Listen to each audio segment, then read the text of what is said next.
Hi guys, welcome to my channel, back to my channel. I've actually got two channels, so whichever channel you're watching this from, just give it a thumbs up and subscribe, and let's get things going. So today I'm going to actually to talk about what's happening in the Democratic Republic of Congo, or DRC, and I'll call this video Blood Coltans Part 1. So let's look at this in a little bit more details than the shallow political narrative that we're seeing. What is a coltan in the first place? I know most of you are familiar with the King Solomon's mines. Yes, King Solomon's mines. Back there, Alibaba and the 40 Thieves and all these people. Yeah, going to King Solomon. That's a legend about King Solomon's mine. Does anyone know where King Solomon's mine was? Well, I think I do. I think it was in the Democratic Republic of Congo. And that's where all the diamonds and all the golds were being dug deep, back then, people. So it's a legendary place where there were mines, gold, diamond, cobalt, copper, you name it. Fast forward to now, present day, Democratic Republic of Congo, or what was originally called Zaire, or Zaire. So it happens that the world has changed, and we have moved into the electronic age, where we are using a lot of rare earth metals or minerals. And one of those rare earth minerals, which are very scarce all over the world, but are used in electronics, is coltan, C-O-L-T-A-N. So what is coltan? Coltan is a dull metallic ore. It looks dirty, brown, darkish grayish, from which the elements of niobium, niobium, N-I-O-B-I-U-M, and tantalum, T-A-N-T-A-L-U-M, are extracted from. So niobium and tantalum. So what is tantalum used for? So let's go back. The niobium-dominated mineral in coltan is columbite. So there's coltan is a combination of columbite and tantalite. So the niobium-dominated mineral in coltan is columbite, and the tantalum-dominated mineral is tantalite. So let's look at this. So what is it used for? So coltan is used to make tantalum, which is a key component of many electronic devices. Remember Wakanda? Yeah, Wakanda, yeah. Going back to Africa and all that stuff, and yeah, this magnetic, energetic thing, what this wand, woo, this magic thing. Yeah. Is coltan vibranium? No, but it draws a close parallel. Coltan is like vibranium because, like in the modern age, we're using electronics, we're using cell phones, electric cars.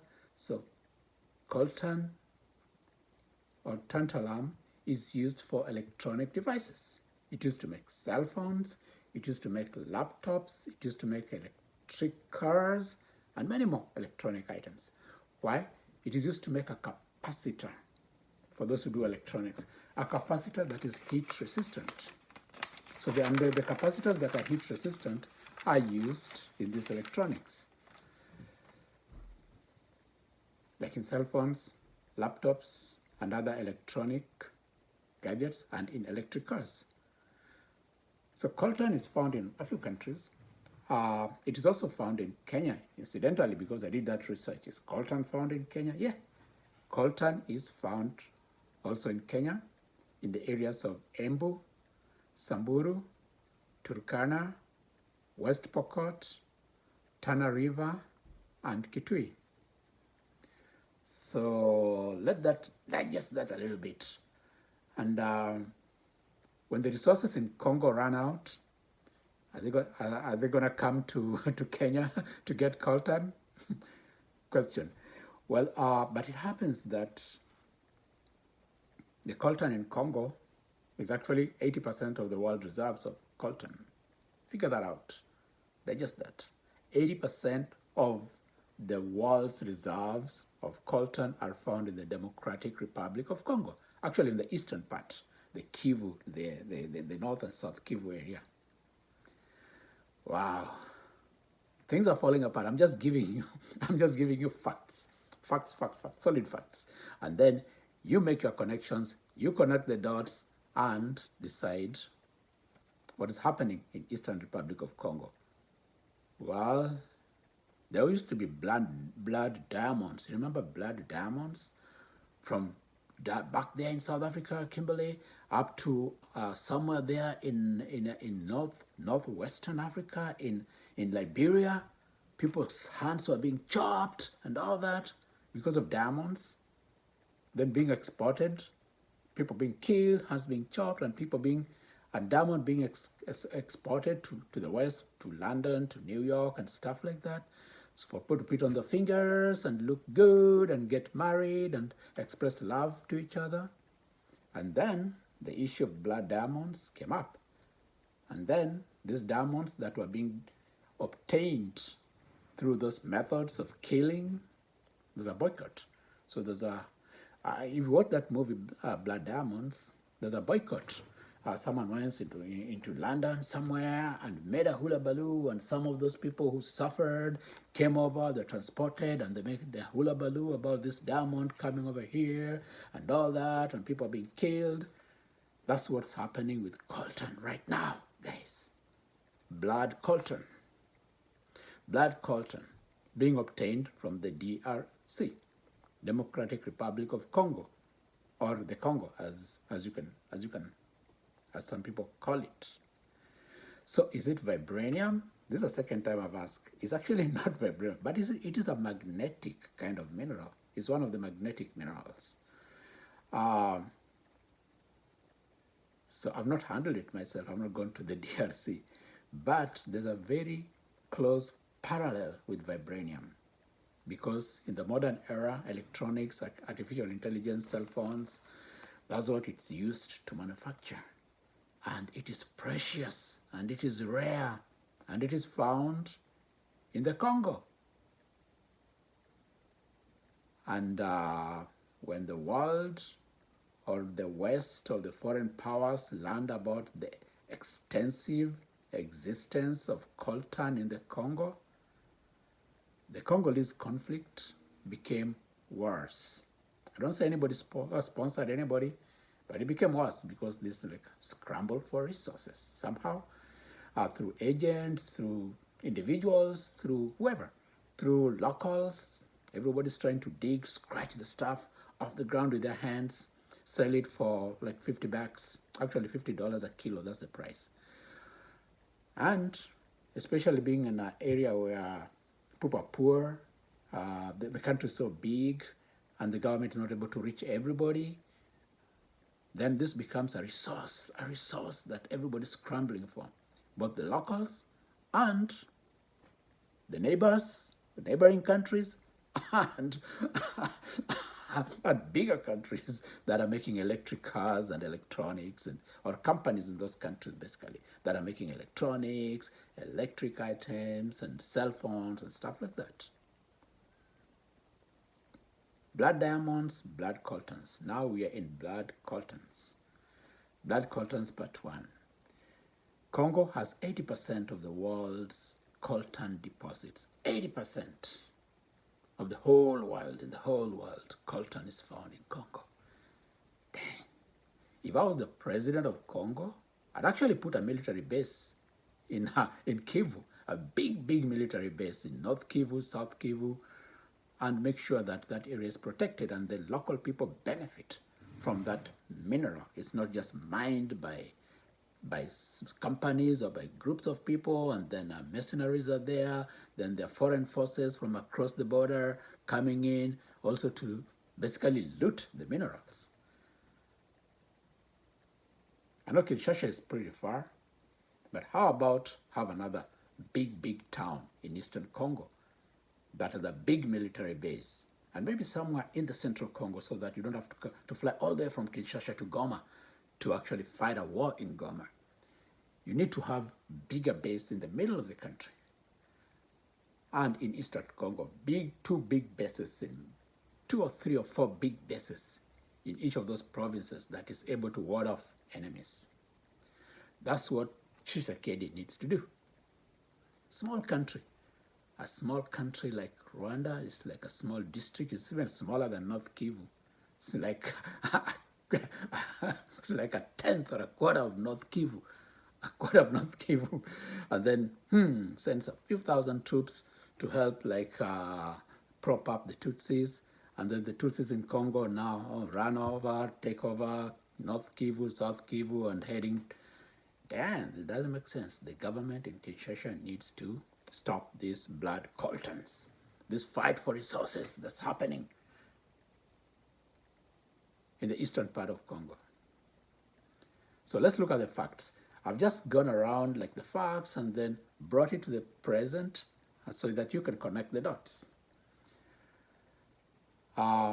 So because Congo has 80% of the world's coltan deposits, which is used to make cell phones, laptops, electric cars, capacitors, heat-resistant capacitors, hence, blood coltans is now synonymous to the Congolese conflict in eastern part of Congo. Blood coltans. Let's look now at, let's go a little bit further. I'm still repeating the same thing, so we reinforce it. We reinforce the ideas. The Democratic Republic of Congo, or DRC, is the world's largest producer of coltan. The DRC has over 70% of the world's coltan reserves. Over 70% of the reserves, actually 80% of the reserves, is the world's largest producer. There are mines there being mined by small companies, big Chinese companies, and individuals, locals, everybody's scraping the ground and trying to get this coltan. Wow. Look at that. Reminds you of Wakanda. Wakanda Part 2, Wakanda Part 3, sounds very much like it. Then let's ask ourselves another question. We are still on coltans and economics. Basically, we are on economics right now. Who is the world's, or which country is the world's largest exporter of coltan? Can you guess?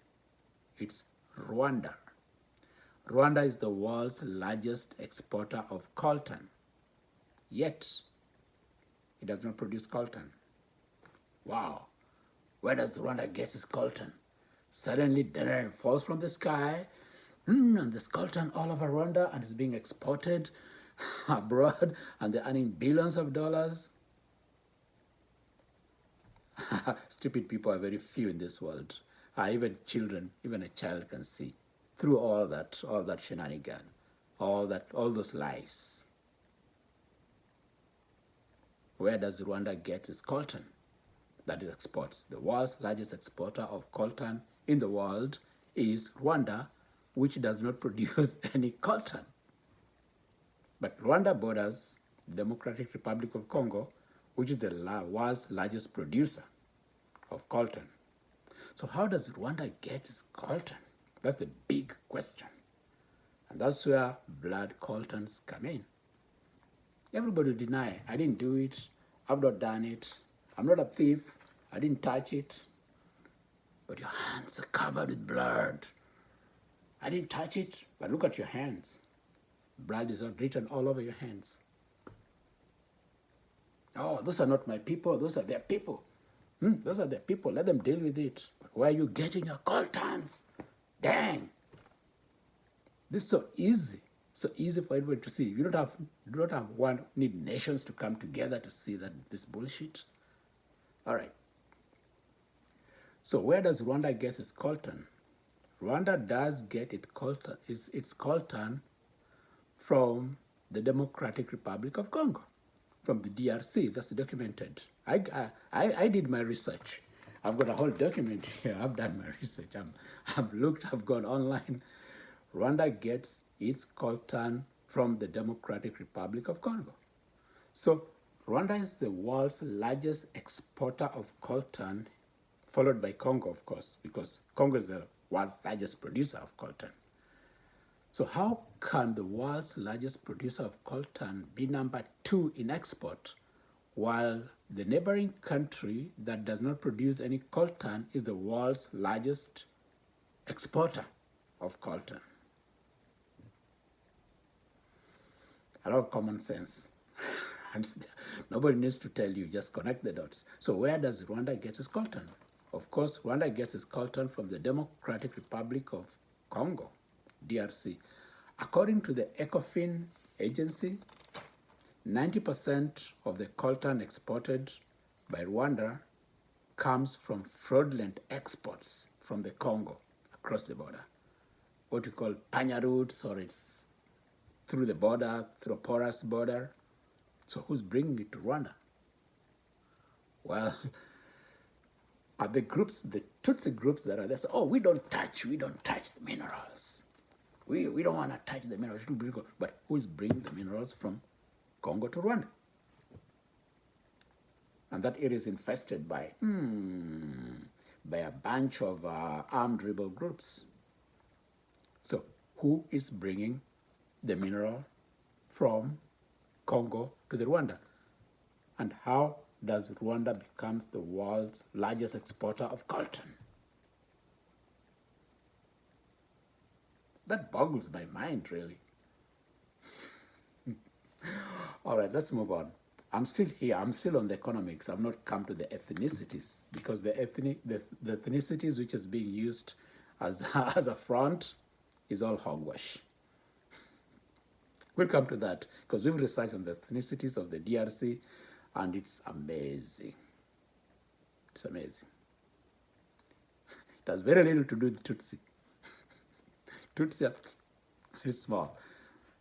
The other ethnicities have a lot, many ethnicities. So Tutsi hegemony, take that bullshit away. It's about resources. It's about coltan, not protecting anybody. Who are you protecting? There's so many minorities over there. Who's protecting the other minorities? It's all hogwash. Who's protecting the other minorities? Okay, that's the political part of it, which I'm not coming into. I'll come into it later. It will connect automatically as we do the economic part of it. The economic part of it is where we are talking about blood coltans. So according to ECOFIN, I'm repeating just to reinforce it. According to ECOFIN agency, 90% of the coltan exported by Rwanda comes from fraudulent exports from the Congo. Porous border, across the border. Who brings it across the border? From Congo to Rwanda. Which are the companies that do that? Is it organized? That's a big question that these East African heads of states need to sit together and figure out.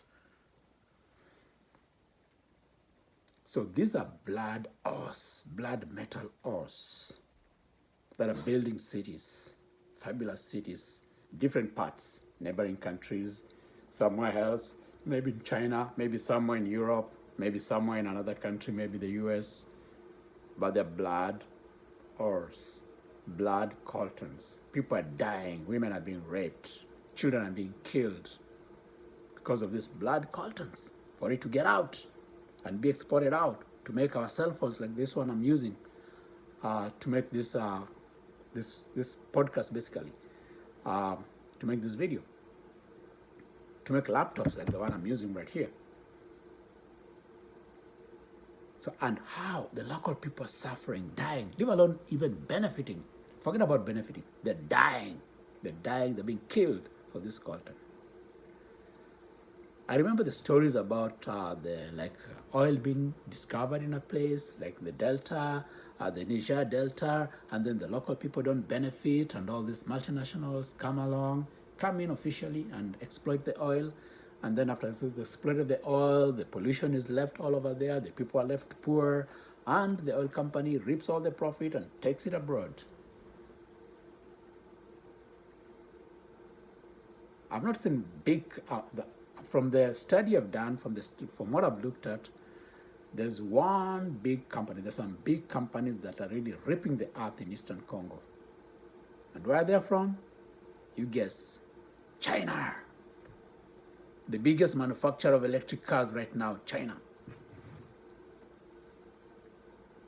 And what I saw from those videos is disgusting. A lot of human rights abuse of locals. An autistic child being whipped because the child trespassed into a property owned by the Chinese company, or where the Chinese company is mining this coltan, but being whipped by who? By a Congolese soldier. Not a soldier, but a Congolese policeman.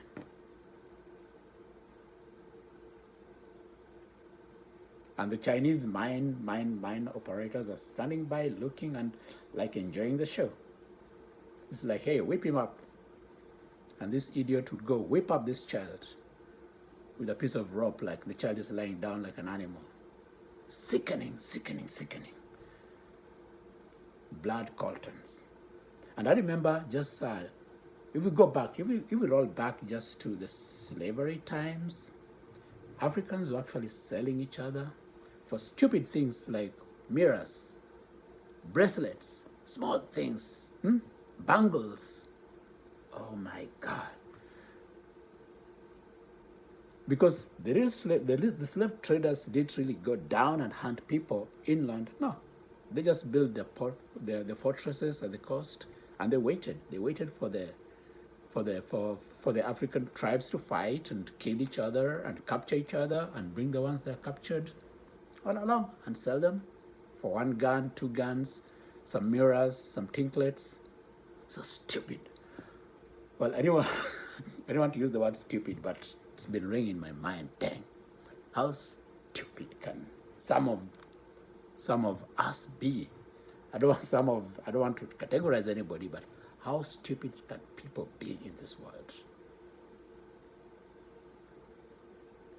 Sell each other for tinklets, for mirrors, now kill each other for some rare earth minerals used to make cell phones, kill each other for diamonds, and all these are being exported out of the country, out of the continent. These countries or these groups of people killing each other don't have the technology, the bare minimum technology even to make a simple cell phone. And the governments are sitting there really doing nothing or benefiting somehow, I don't know how, from all this that's happening in those countries. Right now, we're actually in the Democratic Republic of Congo, DRC. And it hurts me when I see somebody, a leader, a whole leader, lying through, dang, that, oh, we are supporting our people over there. Your people? What do you mean, your people? Because if we look at the different tribes that live across the borders, they're all over. In the DRC, there are 250 languages, ethnicities, basically, which include my ethnicity, the Luo. The Luo also live in the northern part of DRC. The Alur speak the same language as I do. So if I was to protect my people, the Alur there, does it mean that if I was the president of my country, I would send troops over to the Congo to protect the Alur over there? So what about, who's fighting for the Alur's rights, really? Who's fighting for the other minorities' rights?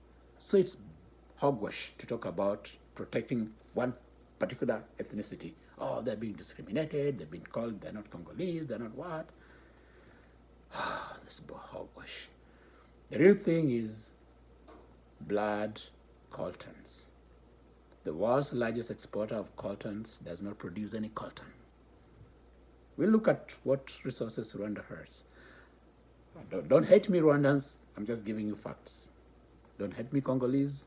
I'm just giving facts. Or Burundians, whoever, because all these tribes go all over. So we'll come to the ethnicities because I studied the ethnicities, and the ethnicities spill over all these countries. In Congo, in Republic of Congo, DRC, in Angola, DRC, in everywhere. Like all the borders, there are tribes in both sides.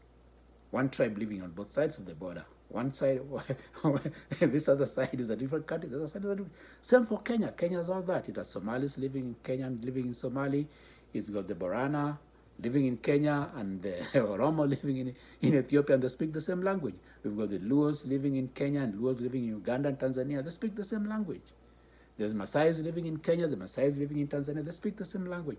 So if we are like to protect our people, what you say, our people, then and get their land consolidated, then all these colonial borders have to be redrawn. All of them. All.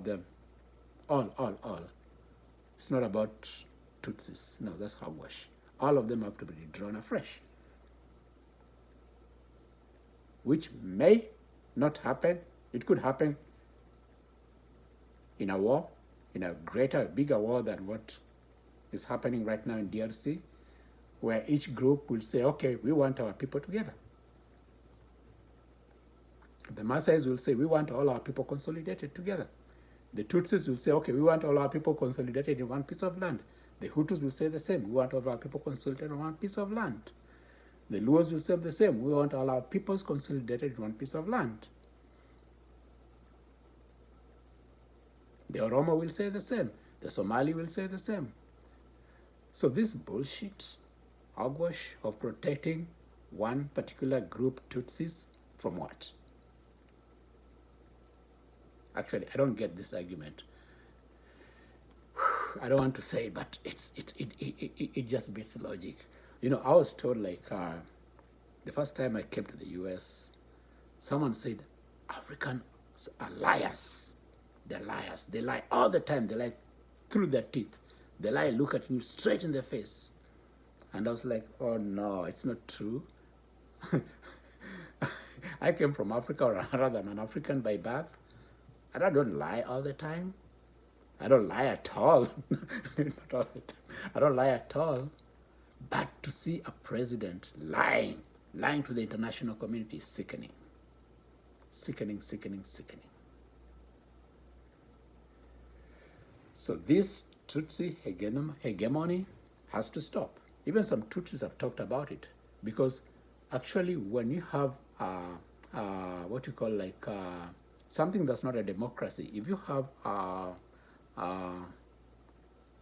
dictatorship, basically, that's what it is. When it's not democracy, it's dictatorship. When you have dictatorship, even people from your own tribe or your own ethnic group who oppose you are in danger, so they run away. So there are very many people who are in exile, Tutsis too, who are in exile, Hutus fearing for their life, but they're Rwandese. They want to come back and live in Rwanda. So who are you protecting? Everybody, all Rwandese, Hutus and Tutsis, they want to come back and live in Rwanda. So the democratic space needs to be opened up in Rwanda so that people can elect their leaders, not rule through the gang, and then export that to Eastern Democratic Republic of Congo, blood COLTANS.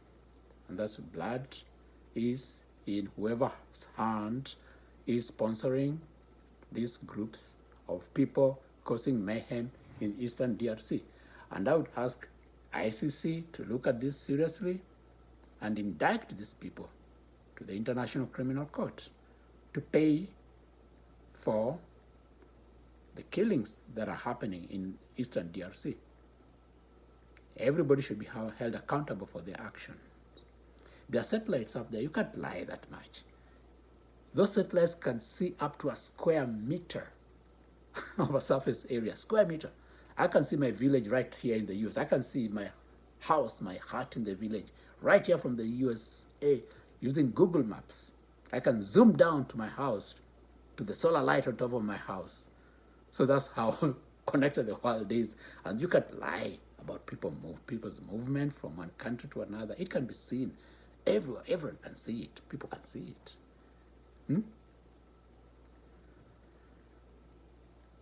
So let's go back to I'm mixing a little bit of the socioeconomic with the economics. Socio-political economics with economics. But I stick to the economics for now because I'm not a politician. So where does Rwanda get its coltan from? It comes from the Congo.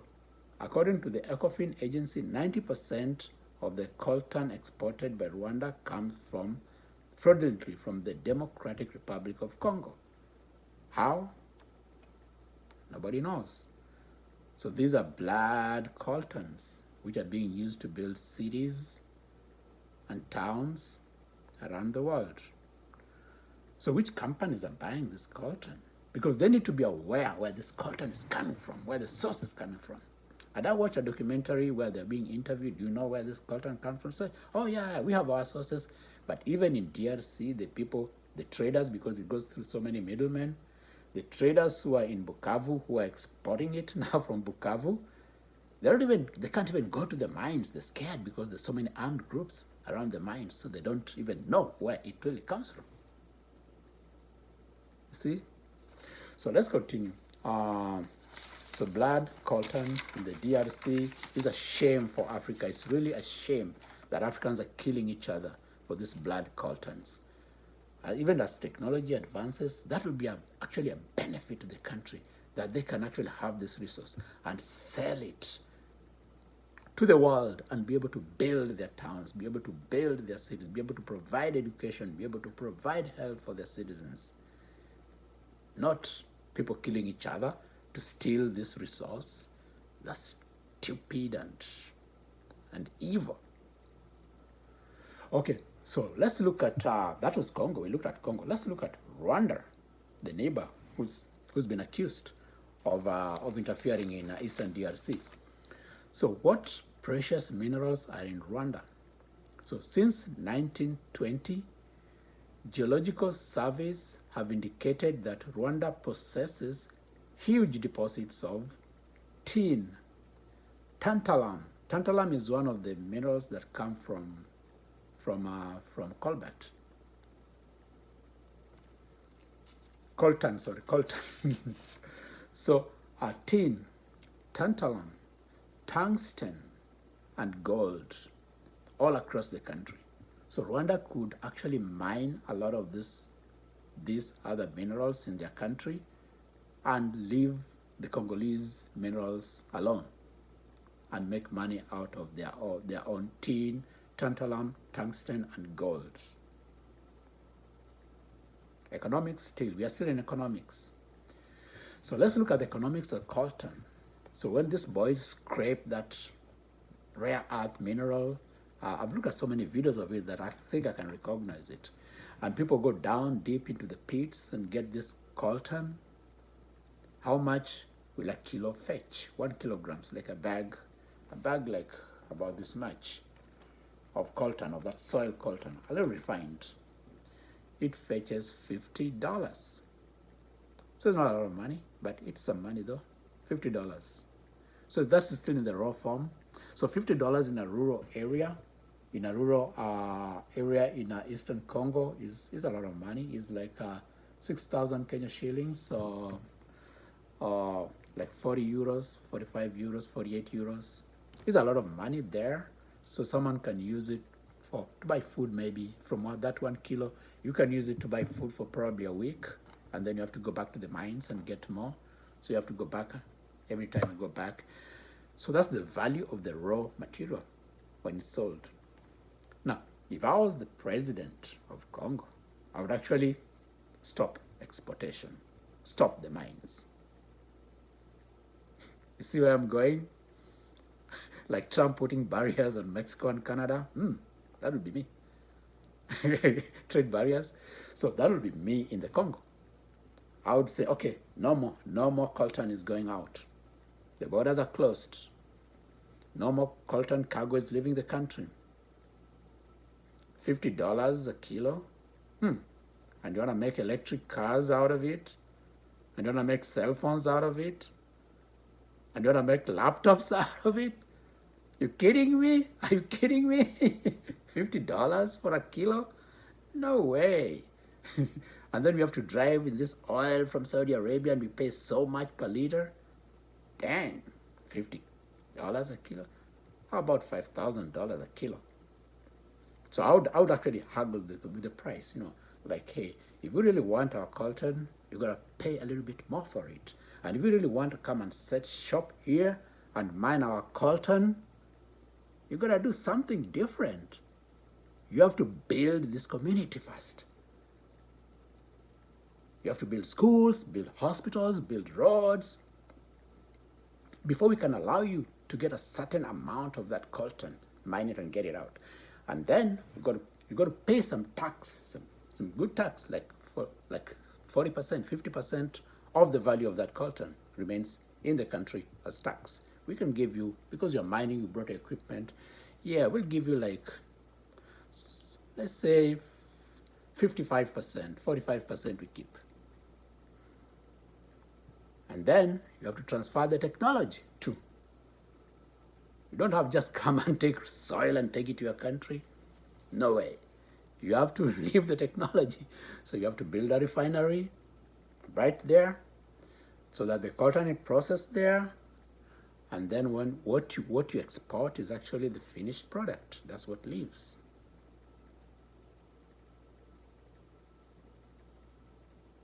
And then the Congo will be poor no more, because they'll be the richest country in the world.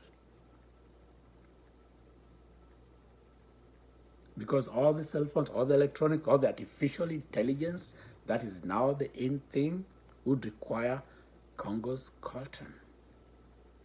Congo will be a superpower. But now look at this. Squabbling. Oh, my people, killing my people, discriminating about my people. Hogwash, hogwash, hogwash. Damn. How dumb is this? How dumb can this be?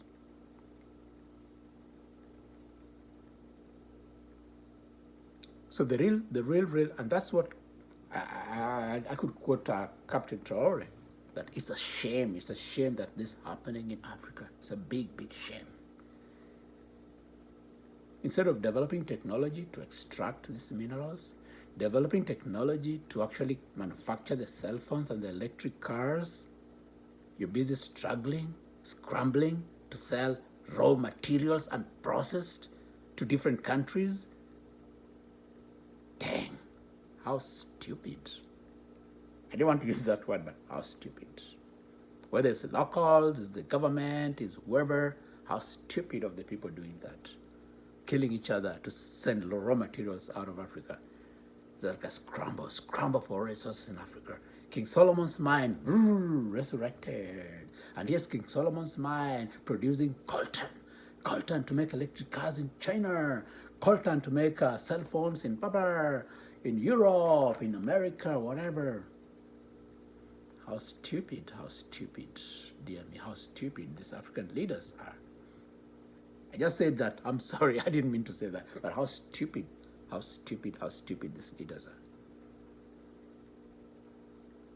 Instead of trying to get technology the way China got technology from the West, and now they've surpassed the West in terms of production of electric cars, of so many things. That's what these research-rich countries like Congo, Angola, South Africa, Nigeria, whatever, all these countries with huge deposits of resources, that's what they should do. They should get the technology, process the material, and sell the finished product. Don't be sending like ship waves of soil, raw soil, uranium, titanium, coltan, gold, silver, cobalt, zinc, iron. That's so stupid. I'm saying it that way so that these African leaders can wake up. They watch this video, let them wake up. Smell the roses. This is 2021. Oh, this is the 21st century, not 21. This is 2025, not 1955. We gotta wake up and smell the roses. This These countries cannot stay poor forever when they've got all these resources. It's sickening. It's sickening to see these children dying, women being killed, raped and killed, so that raw materials are sent, soil containing minerals is shipped out of the country. Oh my. And I said once that I can help in a podcast like this. I can help give tips, but I can do nothing. The people in government have to do something. Just like I said in South Africa, you've got a problem you got to solve. Land expropriation without compensation has to happen. Suddenly it's happening. I said it during elections. I said it several times. Said you got to solve the land problem. It was solved in Kenya. But in Kenya it was solved in a different way because money was actually came from Britain and then it was sent to Germany. Then it came as almost like a grant, and this grant came to the Kenyan government.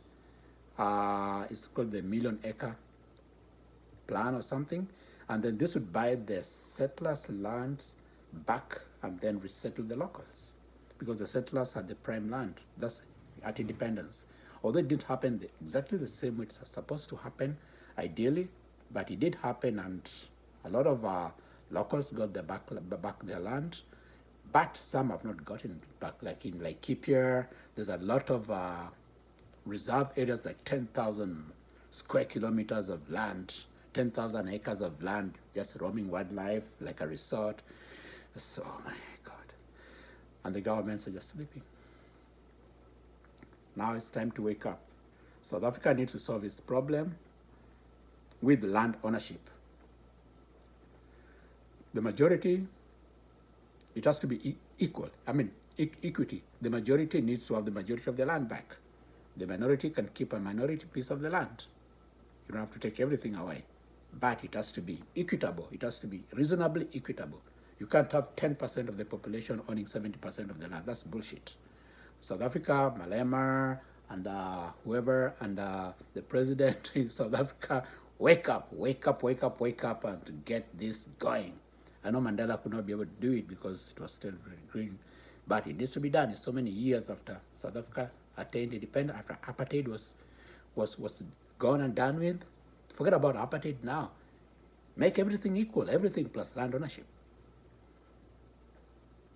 Let's come back to Rwanda. Because we deviated to South Africa, because South Africa is a big powerhouse, yet its people are also very poor. Although it has a lot of resources, its indigenous population is very poor, despite the vast resources that South Africa has. So now let's come back to Rwanda. So what minerals does Rwanda have? I'm still in the economics, but what minerals does Rwanda have? Rwanda, since 1920s, the geological surveys have shown that Rwanda possesses huge deposits of tin, which they can sell, they can process, like get it out, smelt it, process it and sell it as tin, not as soil. Tantalum, tungsten, gold, process it and have the gold bars, sell gold rings and stuff like that. Don't sell raw material, no. Don't export raw materials. That's hogwash. So Rwanda has huge deposits of tin, tantalum, tungsten, and gold across the country, which it can mine and process and sell. Although it's a very small country, it's the size of a district, really, very small country. But the fact that Rwanda is the biggest exporter of coltan, which it's not a producer of, the world's biggest exporter of a product it doesn't have. You know, if you're selling something you don't have, what are you? You're basically a thief. That's what I'm saying. You're stealing it from somewhere and selling it. Or if you're not stealing it, you're buying it somewhere for cheap and then selling it for profit. You're like a middleman. So Rwanda is like the middle country of this coltan that's required all over the world to make cell phone, laptops, and electric cars, to make capacitors that are heat resistant, the small capacitors that AI and all that. So let's look at the companies in the world that process coltan. The major companies in the world that process coltan are HC Stark in Germany, Cabot Incorporation in the US, Ningxia in China, and Ulba in Kazakhstan. I don't know where they get their coltan, but wherever they buy it, these companies, please, please, please, trace back where your coltan is coming from so that you know the source. Don't buy blood coltan. This is a wake-up call. Women are being raped and killed. Villagers are being killed. People are scratching the soil, the bare soil with their hands to get that coltan, to sell it at $50 a kilo.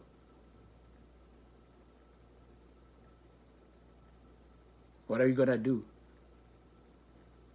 One interview I saw about the company, as I repeated, they said, "Oh, our coltan comes from a good source. It's not like blood coltan, but how do you know?" Because even the agents on the ground in Bukavu, I've not seen an interview in Goma. In Goma actually they're saying in North Kivu, those those Tutsi soldiers, they say, "Oh, we don't touch minerals." They'll say we're here for minerals. For us, we just stay here and keep security, and then the people reward us with everything we want. Everything we want. Apart from the coltan, stop lying. That's bullshit. That's hogwash. Not bullshit. Okay, that's hogwash. Stop lying. Stop lying. So the ones who export the coltan don't. The agencies who are like the middlemen who are handling the coltan and then bring it either to Bukavu or to, I don't know which place in Rwanda where it's exported from. Bukavu is still in eastern DRC, and there's an airport there, I guess, yeah. And then it's flown from there. They don't even know. They're legit people. They've opened offices. They're middlemen. They buy the coltan. So, but where it's coming from in the villages, they don't know because they can't go there. It's too dangerous. There's so many armed groups there who are protecting their interests. And people are scrambling, scratching that thing from the ground, digging into the ground, going like deep into the ground to get that, because there are no jobs over there. So that's the only source of income. But it's disorganized in that there's no equipment. The only equipment I saw was the big Chinese company, which is like ripping off, causing a lot of environmental damage, like ripping off big chunks of the earth. Like a big hole on the earth. It's just getting this coltan and packing it and processing it off to China. So the companies that buy this, please find out where your coltan is coming from. And the middlemen, make sure your coltan is not blood coltan. If it's coming from the villagers without any violence, that's fine. They can mine the piece. They can get the piece of earth from the ground and sell it for $50 a kilo, and then you as a middleman, you benefit out of it. You also sell it at a markup, and then it's eventually exported. But the government should make sure that it is regulated. The DRC government should regulate the mining of that mineral because it's like a plunder, basically. It's a plunder. It's a plunder of the coltan, of the resources in eastern DRC. It's a plunder by, I don't say locals. Locals should be allowed to mine it because that's their land. But the price, they should probably be given a better price than $50 a kilo. But the companies that are coming in there, the mercenaries that were recently sent away, I don't know what they're doing there, but they're protecting some resources, some companies, some mining that was going on. The military, either from the small armed groups or from the neighboring countries that are interfering with that, with the lives of the people around there, that needs to stop. It's a shame. It's a shame for Africa. It's a shame. It's a big shame that I don't want to say a continent. I want to say a country with such vast resources People living in poverty. Poverty, poverty, poverty. Kids are not going to school. I saw like in the video some houses that are built, they're called coltan houses. They've been built by the middlemen who are selling, buying and selling, like buying and selling gold, buying and selling coltan, and then they build these huge apartments. What about the people who are mining the stuff on the ground with their bare hands? They're just getting enough money to buy food. Enough money to buy food and eat, nothing else.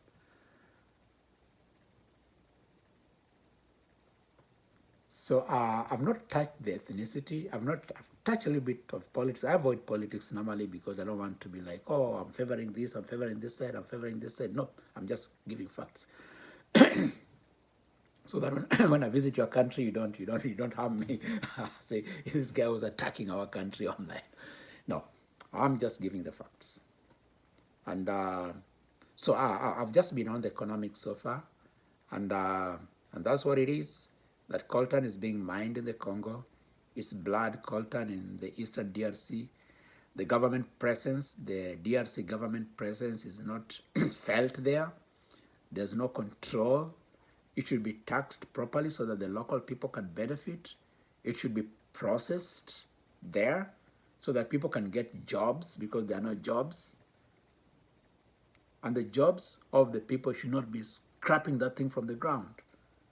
They should probably be employed with equipment, proper equipment, probably a parastatal, maybe a Congolese parastatal. There's a mining parastatal that employs the people with equipment to mine that with protective gear and everything, to mine that coltan in an organized way, refine it in an organized way, and then export it in an organized way, get technology to make the cell phones and the laptops in an organized way.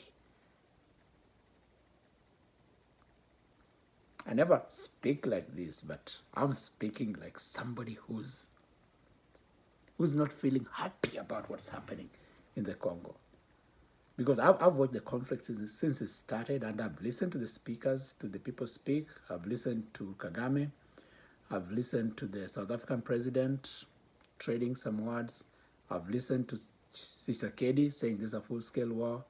And I've listened to all of them, and I've listened also to other other scholars who've been like analyzing the situation before I even reacted, so that I have a full picture of what each side is trying to portray. And then I've done my research. I've gone down and done my research. This is like 10 pages of material.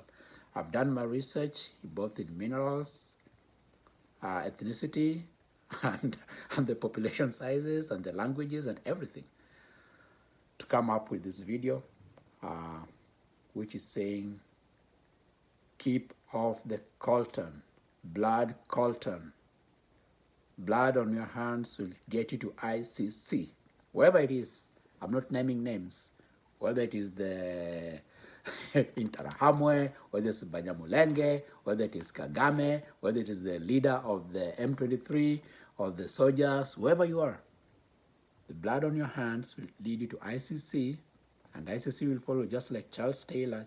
Blood diamonds, Charles Taylor eventually was caught up with ICC, and he was jailed for the blood diamonds, for the people who died in Liberia for blood diamonds. So ICC, the same should happen in Eastern Congo. Those who are responsible for the deaths, the rape of women, the killing of those innocent civilians who've died, poor people who've died, just because some people are scrambling, fighting for some resources, should face justice at ICC. That's how my part one is about to be concluded. So I just touch a little bit on ethnicity, just a little bit, and then my part two will actually come to the ethnicity of the DRC, without looking at really at the minerals or at the fighting. I just look at the ethnicity, and then I'll describe this ethnicity, and you make your own judgment. You connect the dots and see who's right, who's wrong, who's excessive, who's who's perpetuating tribal hegemony. Because African has been, the biggest problem in Africa is that it's tribalism. Whereas a certain tribe feels, oh, we are better than this tribe, Maybe the Tutsi feel we are more superior than the Hutu feel we are this than the Tutsi, the Banyamulenge feel we are this, maybe the Watoro feel we are this, there's so many tribes there. The Twa feel, oh, this is really our land, we are the original people, we are the pygmies. I don't like to use the word pygmies, but the Batwa feel that this is actually our land. Both Congo, Burundi, and Rwanda, we are the original inhabitants here, So all those ethnicities are normally the problem that is bedeviling Africa that really needs to be solved. Ethnic tension, because we all want people. The whole world, we all want people. But then within a country, when people start like fighting because of the language they speak, it's sickening, it's bad. Killing each other, but we're all human beings. So I'll touch on ethnicity in my second video of Blood Coltans Part 2. And then you can connect the ethnicity with the economics and with the politics. And you can see like the ratios of the population, the languages. And with that, you can see who's really wrong, who's perpetuating tribal hegemony, which is the disease Africa has. And that tribal hegemony is what actually also resulted in a lot of Africans being enslaved, because this tribe would say, we are better than that other tribe. And they would fight and capture them and sell them to the slave traders. And that is what needs to stop right now in this century. So I'm really like, not agitated, but I'm really like, hey, you leaders of now, come on. Wake up and smell the roses. Wake up and smell the roses. Wake up and gain technology. Wake up and, you see now, right now, you see like countries that are coming in to help Africa is Turkey, China, Iran. Damn, Africa, you've been sleeping for too long. Sleeping. The leaders are sleeping. Instead of sending rockets to the moon, they're here fighting each other and killing each other. Within their own country, even Kenya, youths being abducted because of portraying the president in a cartoon like with a kasongo, portraying the president in a comical way. That's a parody. You don't need to jail someone for that. You don't need to abduct someone for that and put them in jail or even kill them. Damn. They do that all the time. Trump, they make fun of Trump. They used to make fun of Obama. That's nothing. That's a parody. But African leaders, you need to wake up. Give people freedom. Let democracy prevail. Let people elect their own leaders. And once they've elected their leaders, give freedom to people to live, to do business without interference. Get the weapons out of the way. Build schools and hospitals. Don't spend money on weapons. Weapons. For what? Killing each other. The money used to kill each other is more than you could have built cities with that money. Could have built highways, super highways with that money.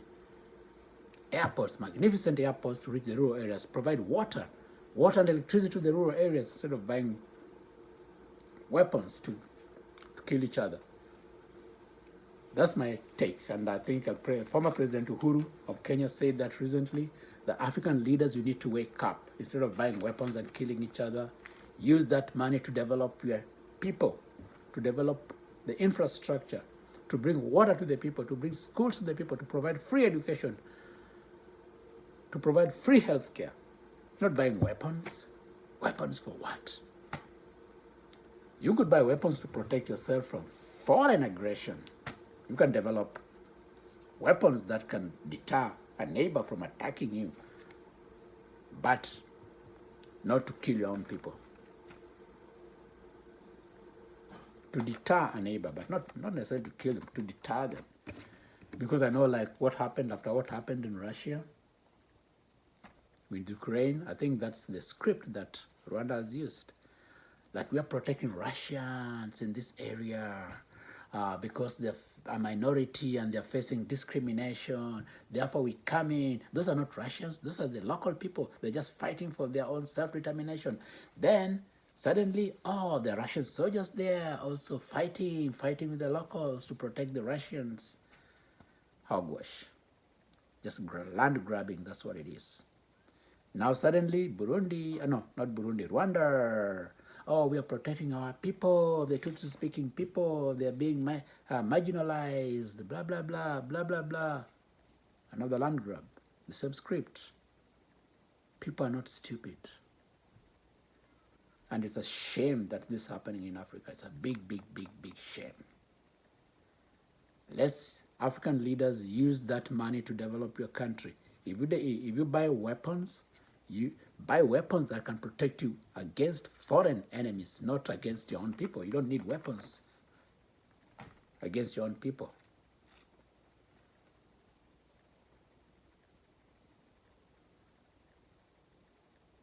And for the East African community, I would just say sitting there and doing nothing while people are dying in the Eastern Democratic Republic of Congo is a big shame. SADC, East Africa community, come together. Let's get this war to an end. It's a shame for Africa to be killing each other, Africans to be killing each other in this day and this time, this day and era. It's a shame, it's a shame, it's a shame.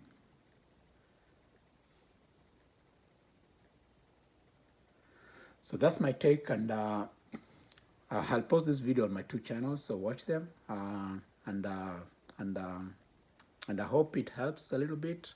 I'm just trying to enlighten, to bring the economic picture into the economic aspect into the picture. Blood coltans is happening in Eastern Democratic Republic of Congo. It is not a secret. It's been said by many people. It's been said by many documentaries, foreign documentaries. It is happening right now. People are dying, women being raped, being killed because of coltan, the resource, that the mineral that's used to manufacture cell phones, laptops, and electric cars, to make heat-resistant capacitors for this electronics. Wake up and smell the roses, African leaders. We need to bring this war to an end, like right now, like tomorrow. That's my take. Ciao, I love you guys. Keep watching till the end. And if you've not subscribed to my channel, please do subscribe to my 2 channels. This is in Diaspora Voice and also the Traveling Lion. Subscribe to both of them so that you can actually get more of this vlogs and of this discussion. So basically, I'm avoiding the politics right now because just I know how it is. I'm sticking to the economic aspects of stuff, so that politics, I leave it aside to the politicians, and I try just to rationalize the economic aspects and try to build the social aspects too, and try to create a better place for everyone to live in. Ciao, I love you guys. Subscribe. I love you guys so much. Keep subscribing and like this video if you think what I'm saying makes sense. If it doesn't make sense, you can also comment there and give your own opinion. It probably helps someone. Ciao. See you soon.